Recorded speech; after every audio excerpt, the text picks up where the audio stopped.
Hoje nós iremos comentar sobre uma mensagem de Emmanuel chamada Tempo de Confiança. Ela está no livro Caminho, Verdade e Vida, lição de número 40, que vai comentar uma passagem muito conhecida por nós, creio que aqui todo mundo já deve ter ouvido um cadinho dela. É a tempestade acalmada, aonde os discípulos estavam passando um apertozinho. E aí eles acordaram Jesus e o mestre primeiro acalmou a tempestade e depois ele foi e conversou com eles. E o nosso objetivo aqui não é esgotar o assunto, porque a gente sabe que as passagens evangélicas elas sempre guardam caminhos que a gente poderia percorrer, que verdadeiramente são diversos. O Pedro mesmo já nos alerta que nenhuma escritura é de particular interpretação. Ou seja, a gente vai ter diversas análises. Então, se alguém já tiver escutado uma outra interpretação, né, que essa daqui chegue para agregar, não para substituir. O nosso desejo não é nos impor aqui como senhores da verdade de nenhuma forma. Emmanuel, ele sempre, quando vai escrever uma mensagem, quando vai comentar o Evangelho, ele trabalha numa perspectiva muito legal, porque ele é um artesão. O meio, o instrumento de trabalho dele são as palavras. Não que as palavras é que representam a grandiosidade daquilo que ele traz, mas diante daquilo que ele quer expressar, ele procura as palavras que possam melhor servir a significação espiritual e remeter aquilo que ele tanto gostaria. Dizendo isso, queremos considerar que os títulos nunca são ao acaso. Ele poderia ter dado um monte de título, não sei se vocês já passaram por isso, mas em época, né, de estudante, os professores de português, quando vão recomendar uma redação, fala para a gente pensar num título que esteja de acordo com as ideias que a gente vai trabalhar. E o título Tempo de Confiança ele é muito expressivo. Tempo de confiança. Esse de confiança aqui é uma caracterização do tempo. É como se a gente pensasse assim: existem vários tipos de tempo. Tempo de alegria, tempo de paz, tempo de esperança, tempo de tranquilidade. Aqui, Emmanuel, diante da diversidade de tempos que a gente passa na esfera física, ele fosse falar de um certo tipo de tempo. Qual? De confiança. Então, é, o nosso olhar vai se voltar para um tipo específico de experiências da nossa realidade material e realidade espiritual. A gente poderia falar das conquistas do espírito, a gente poderia falar dos tempos de serenidade, dos tempos de alegria, estaria, né, na possibilidade, mas Emmanuel no título está nos direcionando para a gente pensar nesses momentos da nossa trajetória espiritual que a confiança é indispensável. Ela deve nos guiar nos momentos, nas situações que a gente vai viver.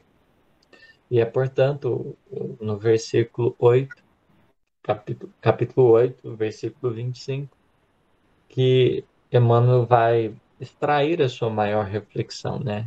Ele vai comentar o evangelista Lucas, que traz uma pergunta de Jesus: onde está a vossa fé? Onde está a vossa fé? Esse pedacinho de que Emmanuel vai extrair a mensagem. Se há um tempo de confiança, né? É como se a gente perguntasse assim: se o tempo pede confiança, aonde está a vossa confiança? Porque as situações elas costumam determinar, na maioria das vezes, o quadro das nossas necessidades. A experiência ela vai nos convidando a alguma coisa. Então, se a experiência nos remete à fé, as situações como que vão dialogar com a nossa alma, querendo extrair do nosso coração essa fé, essa confiança, visto que etimologicamente fé e confiança têm como que uma ligação estreita, uma ligação muito estreita. A fé, num sentido mais profundo, não se trata simplesmente de uma crença que se tenha, mas de uma confiança. E se a gente puder falar um pouquinho aqui de fé antes de falar mais detidamente sobre a mensagem de Emmanuel, eu acho que seria importante.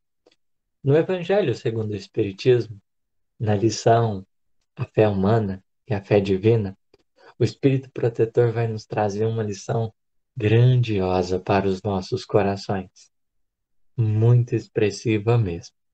Ele vai nos dizer o seguinte, quando vai definir a fé. Quando vai definir a fé, ele diz assim: a fé é o sentimento inato dos destinos futuros. Olha que curioso. A fé é o sentimento inato dos destinos futuros. Espera aí, que destino que é esse? Que destino que é esse? A fé não é tão somente uma característica do organismo, do espírito, é uma força ativa que encontra-se na natureza. Na natureza. No seguinte sentido, vocês acham que, por exemplo, uma sementinha ela tem fé? Vamos analisar aqui. Ela em si é o grande projeto da árvore grandiosa que virá à tona posteriormente, que frutificará e abençoará tantas vidas com a sombra e com os seus frutos.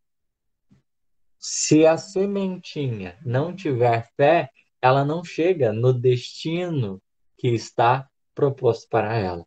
A fé é esse sentimento inato que articula toda a criação, tendo em vista o objetivo maior que segue a sua criação.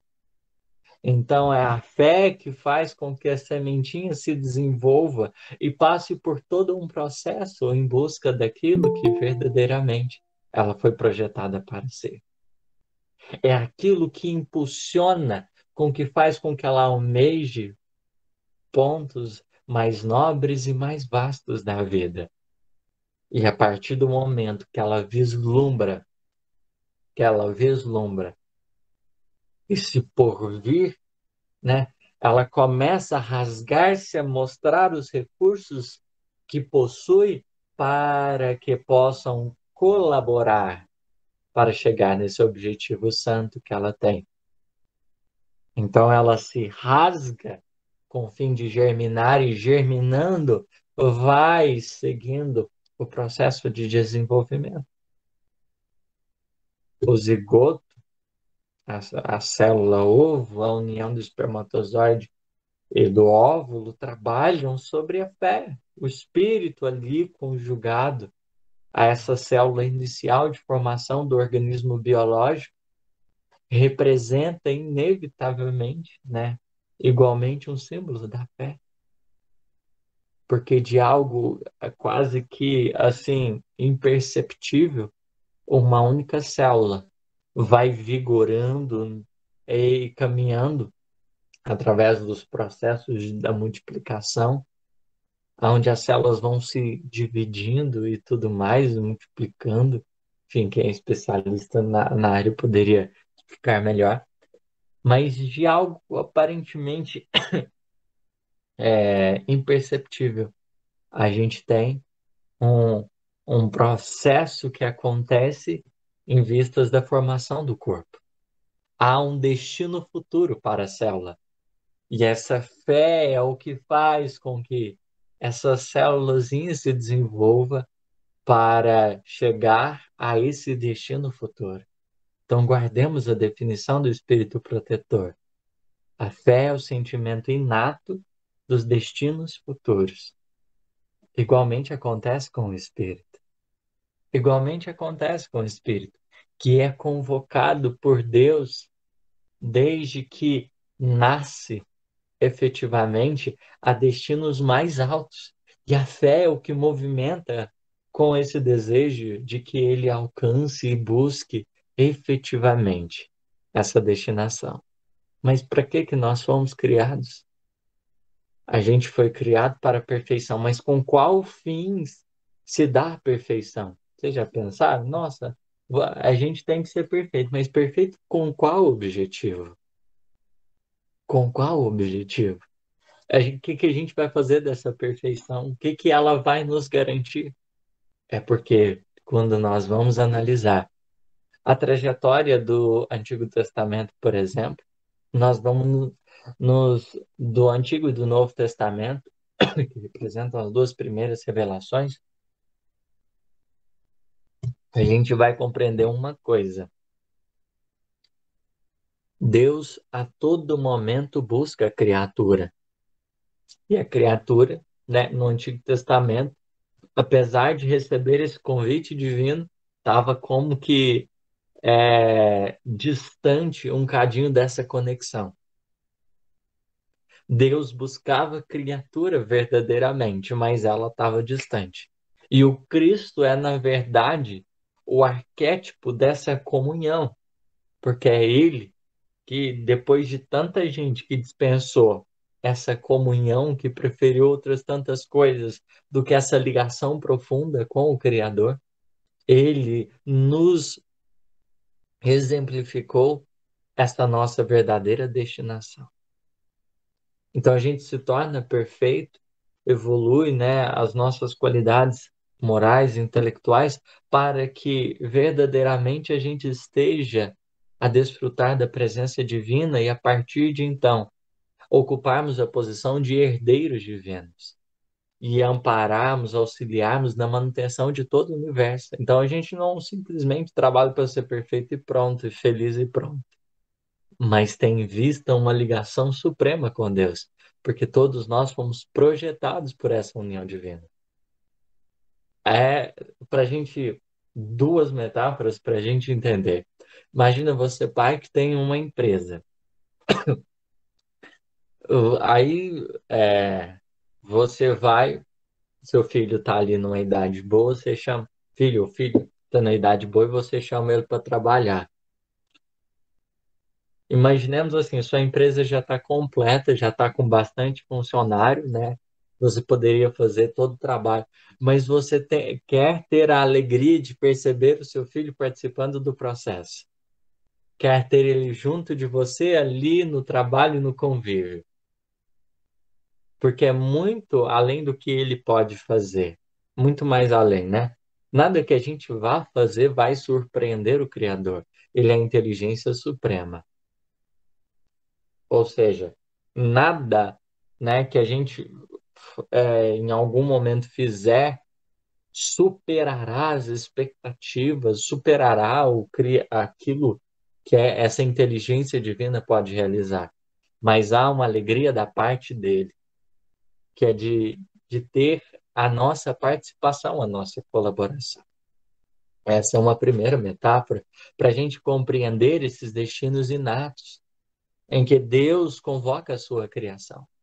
Porque não só a fé é esse sentimento inato dos destinos futuros, mas é igualmente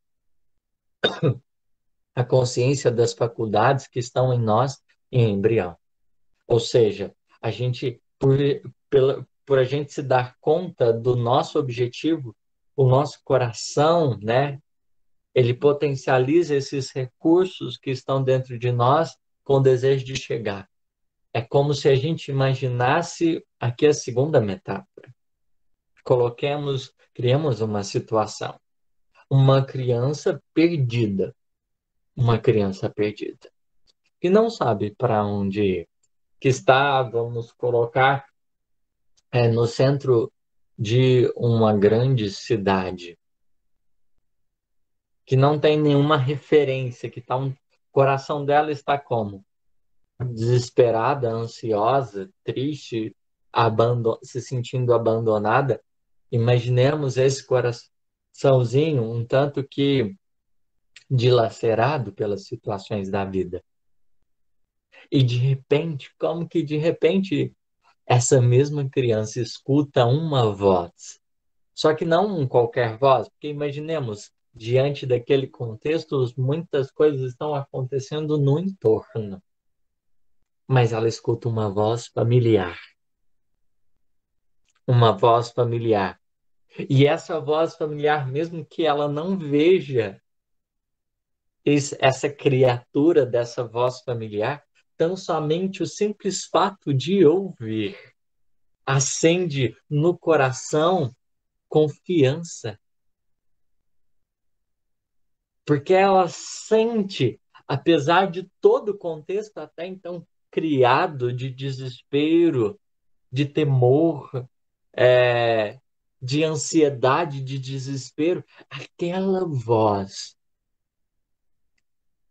ela faz com que aquele coração transforme tudo que antes caminhava, né, nesse curso de uma certa melancolia, de um certo abandono. Ela caminha agora no curso de uma certeza. A voz que ela ouve reconfigura todo o seu ser. E do desespero, confiança. Do medo, certeza, uma convicção. Ela agora tem um destino. Antes ela estava perdida. Mas aquela voz vem para norteá-la, falar dos seus destinos inatos, dos destinos futuros. E o coração dela palpita a partir da voz em uma nova vibração, totalmente agora vitalizado de uma confiança. As faculdades estavam ali, mas naquele momento, daquela voz, um tempo de confiança se instaura. Um tempo de confiança se instaura. Por quê? Inspira tanta, mas tanta tranquilidade. Aquela familiaridade que o coração se vê na posse de uma coragem para ir em busca do seu destino. Então, quando a gente considera esse aspecto, a gente vai se dando conta do quê? Né? Dessa confiança legítima que a fé produz em nossos corações. Porque alguém nos chama e a gente percebendo o nosso coração potencializado, encorajado, a gente se lança para em busca daquilo que nos cabe. São duas metáforas que eu gosto para a gente pensar nessa temática da fé, a partir da ótica do espírito protetor. Do espírito protetor. Imaginemos, todos nós, indiscutivelmente, somos essa criança que, depois de criadas, somos convidados a marchar em busca dessa voz divina, em busca dessa voz divina, que representa o nosso acalento, o nosso amparo. A voz familiar de Deus nos nossos espíritos, no íntimo das nossas almas, é o convite verdadeiro para que a gente possa marchar. A gente possa marchar. Pois bem, eu tomo só um cadinho de água, porque ainda mais estou tossindo, mas vai dar certo. Quando a gente começa a pensar sobre a fé, nós precisamos ter em vista isso, que representa essa busca sincera do Criador, esse destino que a gente tem, que extrapola, que vai além da vida física, segue adiante na imortalidade. Todos os espíritos são convocados a tal. Mas na busca por Deus, inegavelmente teremos estações um pouco mais difíceis. Imagina que a gente está percorrendo um caminho nessa trajetória, porque imaginemos, a gente tem um destino, mas tem um caminho. Como atleta, que para chegar ao troféu, e ele tem a fé de que pode chegar ao troféu, ele tem que percorrer uma prova, ele tem que passar por uma partida, ele tem que fazer alguma coisa. Existe um processo.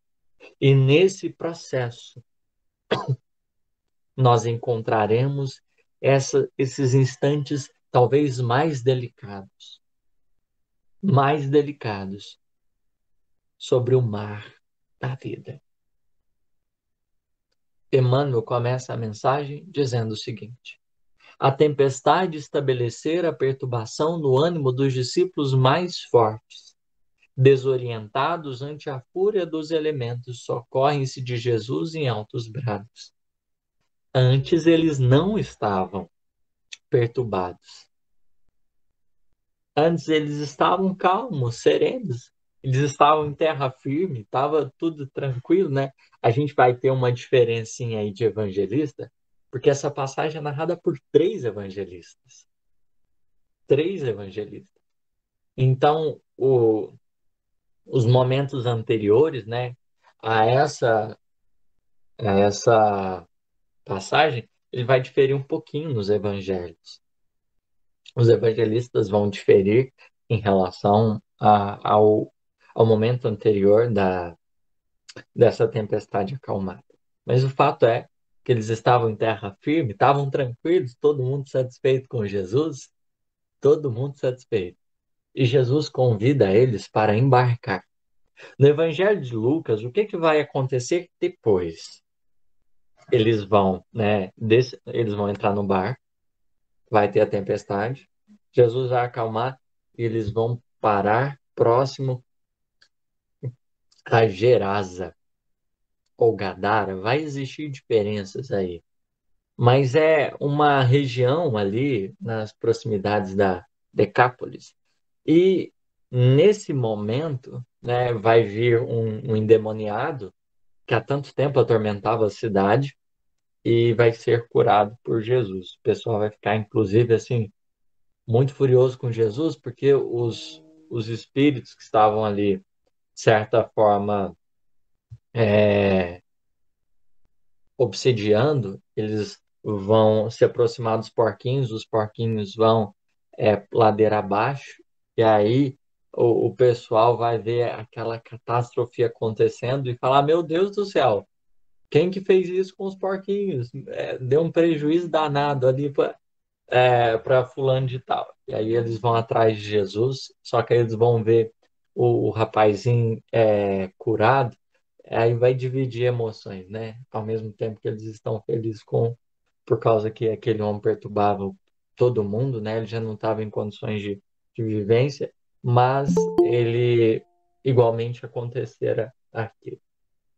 Mas atentemos-nos que eles saíram de um ponto e foram para outro. Teve um pedaço desse percurso em que eles foram visitados por uma tempestade. O que a gente precisa considerar? Os discípulos de Jesus, a maioria deles, não vamos dizer a maioria, mas uma boa parte era pescadores. Eram corações já acostumados com a pesca. Ali o mar da Galileia, principalmente pela madrugada, era ótimo de pesca. Era ótimo de pesca. Então, eles já estavam acostumados como que ao ritmo de andar de barquinho. E o ritmo também de enfrentar, às vezes, alguma chuva. Porque aquela região ali, por vezes, acontecia de tempestades repentinas. Então, eles não tinham nascido ontem, no dizer popular. Eles já tinham um certo conhecimento. O certo conhecimento. E o curioso é que Jesus dorme. Há diversas explicações para isso. Há diversas explicações para isso. Aqui, né, a gente poderia considerar que o fato de Jesus estar dormindo é um simbolismo para a gente pensar, por vezes, né, que diante do barco do nosso psiquismo, muitas vezes o Cristo ele mostra-se dormindo. A gente pode ir por esse caminho. A gente tem reflexões muito boas a partir dele, porque às vezes a gente deixa o Cristo dormir dentro de nós. A gente deixa o Cristo dormir dentro de nós. Mas eu gostaria aqui que a gente lembrasse de uma outra passagem, para a gente pensar sobre o sono. Para a gente pensar sobre o sono. Aqui Jesus estava dormindo, almofadinho, tranquilo. Coitado, os discípulos acordam ele. Acorda, a gente vai morrer, a gente vai morrer. Mas há uma outra passagem, essa lá no finalzinho, a oração do horto. Depois que Jesus ora no horto, perdão, depois que Jesus termina a Santa Ceia, ele vai chamar 3 discípulos, Pedro, João e Tiago, para ir com ele fazer uma prece. Esse momento ele vai preceder a prisão do Cristo. Tá imaginando? Jesus estava para partir. E ele chamou, né, os 3 amiguinhos dele que normalmente estava com ele nos fenômenos, né, nas manifestações fenomênicas da pesca milagrosa, da transfiguração do Tabor, entre outros fatos. Mas aqui nós temos um momento que é, então, entre a Santa Ceia e a prisão do Cristo, que Judas chega com os soldadinhos, beija o rosto do Cristo, só que antes Jesus pergunta, amigo, a que viestes? Aí, nessa hora, Judas não responde nada, né? Dá só o beijinho, e os soldados prendem o Cristo, e aí começa todo o processo da prisão, do, da punição de Jesus e posteriormente da crucificação. Mas nesse momento, nesse intervalo de tempo, Jesus está com os discípulos, os 3, os escolhidos. Está com 3, não os 12, mas 3. E ele vai e chama os discípulos para orar. E o que acontece? Os discípulos dormem no ponto. Jesus estava lá, todo concentrado, né? Era a hora decisiva e os discípulos estavam roncando. E aí Jesus volta para eles e pergunta: poxa, nem um pouquinho vocês podem vigiar comigo? Né? Por que dormis? Jesus pergunta. Aí Jesus dá aí eles acordam, aí de repente, Jesus vira as costas, começa a rezar. Quando olha para trás de novo, os caboclos estavam dormindo de novo. Jesus é o máximo, né? Imagina, você pronto para desencarnar, chama os que você mais confiava, e os caboclos estão dormindo. E esse sono custou caro, porque quando os soldados vêm prender Jesus, o que o Simão faz? Não estava rezando, estava dormindo, totalmente desconectado daquele momento. Ele pega, lança de uma espada e ainda corta a orelha do soldado. Então, para a gente perceber, aqui Jesus repreende o sono. Aqui Jesus repreende o sono. Não é hora de dormir. Não é hora de dormir. Mas diante daquela tempestade repentina, o Cristo se mostrava dormindo. O Cristo se mostrava dormindo. Que tipo de lição essa passagem pode nos trazer? Por que Jesus, o Senhor da vida, ele que dá o exemplo, será que ele faltou naquela hora? Será que ele faltou naquela hora? Vai porque tem determinadas coisas na nossa vida que a gente não tem o controle.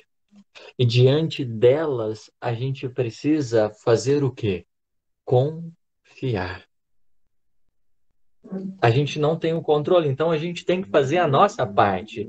Diante de uma tempestade, o que um pescador pode fazer? Utilizar todos os seus conhecimentos para ir em busca do seu destino.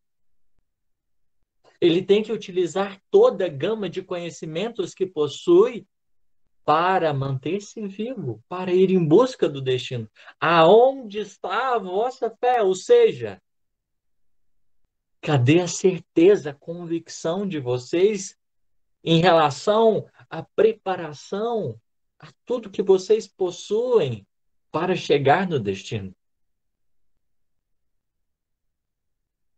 Aqui a pergunta que Jesus faz aos discípulos nos leva a considerar, olha, tem coisas que tem coisas como na oração da serenidade a gente aprende, Senhor, concedei-nos coragem para mudar as coisas que nos cabe mudar, serenidade para aceitar aquelas que não posso e discernimento para discernir uma das outras. Eu acho que é mais ou menos assim. Aprendi essa oração na escola, nunca esqueci. Acho ela muito legal. Mas é porque, da nossa parte, há uma necessidade profunda da gente compreender que a questão está relacionada ao fato de que tem coisas que estão na nossa mão e tem coisas que não estão na nossa mão. A fé que nos fala da nossa destinação futura nos faz com que o nosso coração esteja preenchido da certeza daquilo que nos cabe fazer para chegar onde a gente precisa chegar.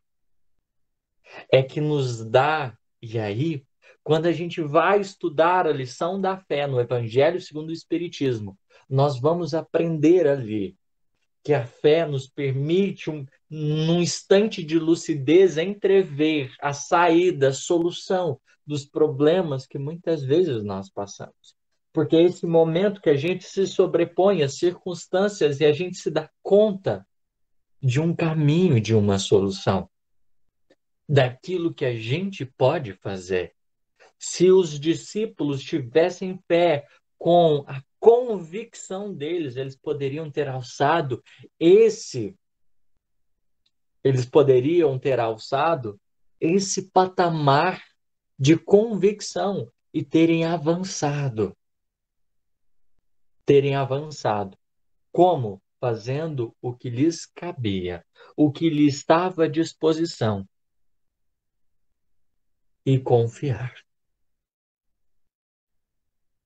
Porque a postura do Cristo não é de quem está insensível a eles, não é de quem está despreocupado com as coisas que estão acontecendo. Imagina, se começa uma tempestade acontecer, né? É natural que as pessoas acordem, quem está dormindo, né? De certa forma, dê uma balançada. Imagina, eles estão no alto mar, não, né? Porque não podemos considerar um alto mar. Não, o mar da Galileia era, na verdade, um lago. Mas ali ali naquele momento, a gente vai compreender Jesus nos falando sobre a nossa postura em determinados momentos da nossa romagem terrena. Porque a gente vai fazer a nossa parte e vai confiar que o Criador fará dele também. A gente vai fazer aquilo que nos cabe. O sono, o cochilo de Jesus não representa o descaso ou a ociosidade, a preguiça ou a acomodação. Representa a confiança com que ele se detinha na circunstância, em face em face daquilo que acontecia. Não se tratava de Jesus errando ou dele naquele momento desatento, mas falava da postura de confiança com que ele guardava a circunstância, porque tem coisas que a gente precisará contar com o tempo. E contar com o tempo significa manter interiormente a nossa alma encorajada naquele momento. Porque confiança é a gente se preencher de dentro para conseguir passar por um período de escassez, muitas vezes por fora. É a gente ter recursos aqui dentro para que a gente possa prosseguir adiante em busca dos objetivos superiores, sem a gente se paralisar por aquilo que aconteceu no meio do caminho. Por isso, Emmanuel, ele vai dizer: o quadro sugere ponderações de vasto alcance. A interrogação de Jesus indica claramente a necessidade de manutenção da confiança quando tudo parece obscuro e perdido. Em tais circunstâncias surge a ocasião da fé, no tempo que lhe é próprio. Porque é nessas horas que as coisas parecem fechar-se que a gente precisa se preencher. E normalmente é os momentos que a gente mais fica vazio. E que a gente perde a diretriz e o rumo, porque manter-se preenchido quer dizer não perder a direção. E para tanto a gente precisa da manutenção da confiança. De certa forma, e o que Emmanuel diz é que para a gente é importante, ele coloca: se há ensejo para trabalho e descanso, plantio e colheita, revelar-se-á igualmente a confiança na hora adequada. Então, a confiança, ela não se trata do momento que a gente entrega tudo nas mãos de Deus, mas é o momento que a gente se entrega para Deus. E se entregar para o Criador não é transferir responsabilidade nossa para Ele, é a gente fazer a parte que nos cabe, confiando no acolhimento da parte dele diante dos nossos corações. Aonde está a nossa certeza? Aonde está essa nossa entrega, essa nossa convicção, esse nosso lançarmos-nos diante das experiências da vida no rumo divino? Em alguns instantes, a gente às vezes beira um tantinho de desespero e as nossas ansiedades borbulham. É a hora que a gente mais precisa da fé. As situações vêm nos convidar a tal. E, inegavelmente, para que nós consigamos perceber o caminho, uma primeira coisa é necessária. Agitação, desespero, são como que grandes movimentações da nossa alma sem rumo. Nós careceremos de respirar, procurando acerenar a nossa alma desorientada. Porque a fé é o sentimento inato dos nossos destinos futuros. Se o Cristo está conosco e se ele descansa, é porque ele está confiante de que a hora não é para a morte, é para a vida. A hora não é para o término, mas é para a continuação. Tem momentos que a gente vai precisar descansar igualmente. Aprendendo a serenar o próprio espírito, a fim de que prossigamos adiante. Tem horas que não é de dormir, como Jesus alertou os discípulos. É o Cristo que nos adverte a hora. É o Cristo que nos adverte a hora.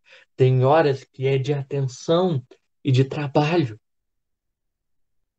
Tem horas que é de confiança, que é esse período em que a nossa alma resiste às perturbações do caminho e se mantém firme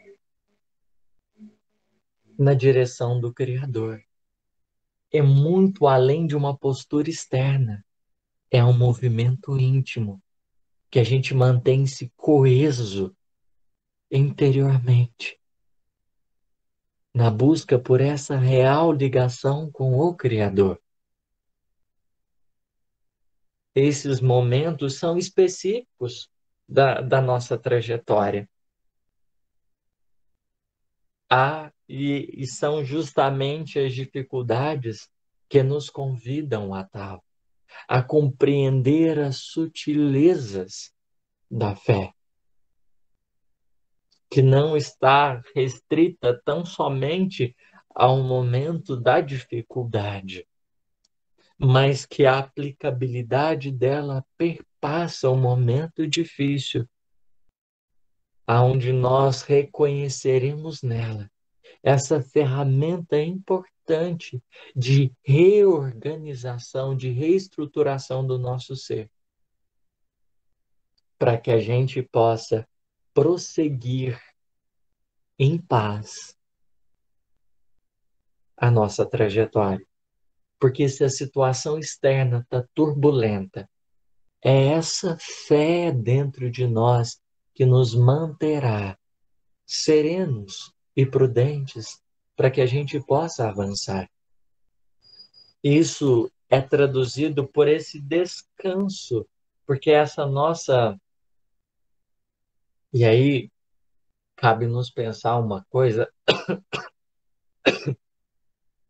quando a gente está fazendo aquilo que nos cabe, a gente pode descansar. A gente já fez a nossa parte. Então, a outra já não é conosco.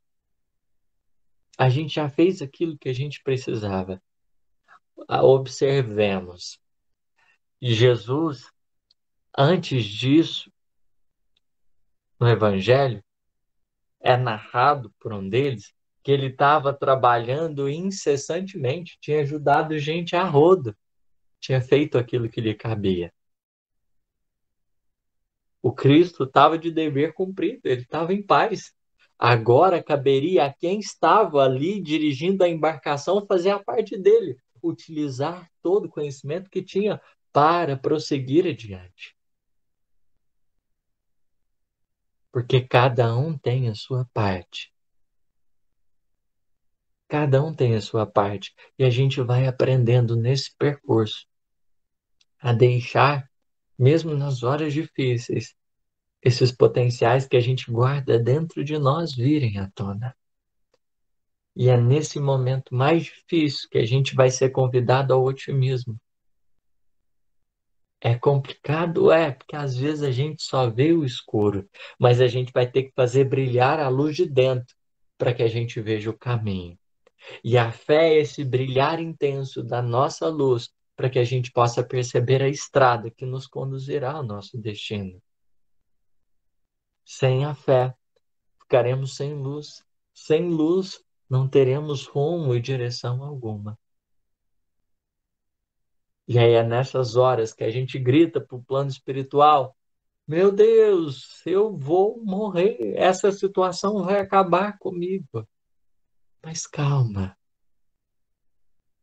Jesus pergunta aos nossos corações, como a dizer: você tem recursos para prosseguir a jornada. Seu coração guarda tesouros, utiliza eles. Agora é o momento de você fazer a sua parte. Agora é o momento de você fazer aquilo que te cabe. Eu estou fazendo a minha. Já fiz.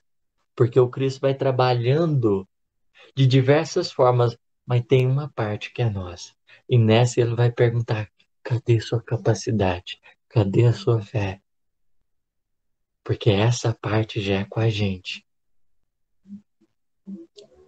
Ele estará nos acompanhando, mas nós iremos direcionar. A gente que vai ter que marchar com as nossas perninhas. Por isso que Emmanuel vai dizer que se a gente deseja a companhia do Cristo na nossa vida, a gente precisa endireitar os nossos passos. Porque a questão não é ele vir ao nosso encontro, mas a gente ser capaz de prosseguir com ele. O Cristo, apesar de parecer ali desconectado da situação, estava com os discípulos, mas a questão é que os discípulos estavam noutra psicosfera e era preciso recordar essa lição mais profunda. Legitimamente, a vida nos convida à nossa parte. E é principalmente quando as situações às vezes estão mais difíceis que a gente é convidado a fazer aquilo que nos cabe. Nada mais, nada menos, mas a nossa parte. Obrigado a vocês pela misericórdia com que nos ouviram ao coração. Deus lhes pague.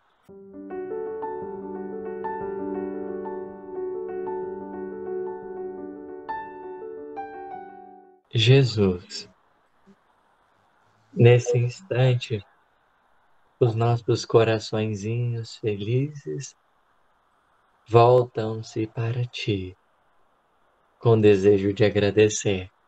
Obrigado pela companhia e pela inspiração, por ajudar-nos a perceber cada vez mais o quão grandiosos fomos criados por Deus e quão glorioso é o nosso destino. Vivemos momentos difíceis, atravessamos temporadas complicadas. Talvez quem nos ouve aqui, mestre, esteja nesse momento mais decisivo da vida, passando por um cadinho de aflições no nosso coração. Queremos aconchegar a todos na nossa prece. O nosso desejo na oração é unirmos os nossos sentimentos num só ideal de confiança, para que assim, interconectados por esses eflúvios divinos do amor, marchemos cada qual com o seu pensamento em direção ao plano superior da vida. Mestre, impõe as vossas mãos carinhosas e meigas sobre os nossos espíritos. Que fluidos, benfazejos e benfeitores possam nos cercar em intimidade. Sintamos-nos reconstruir as fibras do nosso ser, às vezes destruídas pelo nosso pessimismo, a nossa desesperança, a nossa ansiedade. Quantas vezes temos nos sentido abandonados, não porque se colocastes a nos esquecer na vida, mas porque nos perdemos de nós mesmos no caminho, desorientados pelos próprios sentimentos com que nos envolvíamos as ideias. Aqui queremos nos asserenar, acalmar os nossos seres para encontrar um pouquinho dessa paz, restabelecer a segurança de nós, que nos permitirá enxergar, porque fé é visão dos destinos que temos e pelos quais deveremos marchar sempre, que é serenando o nosso ser, essas milhares de vozes com que ecoam do nosso íntimo, nós nos consagramos a agradecer, porquanto, como uma criança que diante da sua relia, da sua birra, cede aos braços paternos e maternos, sentindo o aconchego do colo, nós aqui também, Senhor, sentindo o colo dos espíritos protetores de Maria de Nazaré, aprendemos a nos aconchegar nesse colo que nos permite descansar, porque muitas vezes parar de nos revoltarmos é um ato de confiança muito grande. Muitas vezes descansar é a maior prova que a gente confia, porque às vezes a gente tá pilhado, querendo resolver tudo, querendo ter o controle de tudo, e às vezes a lição que a providência divina quer dos nossos corações é calma. Espera, tem coisa que não está na sua mão. Eu vou te ajudar. Vai dar certo. Você não caminha para a morte. Você caminha para a vida. Não desespere. Descansa, confia, eu tô aqui e eu não vou arredar pé. Juntos chegaremos lá. Que assim seja.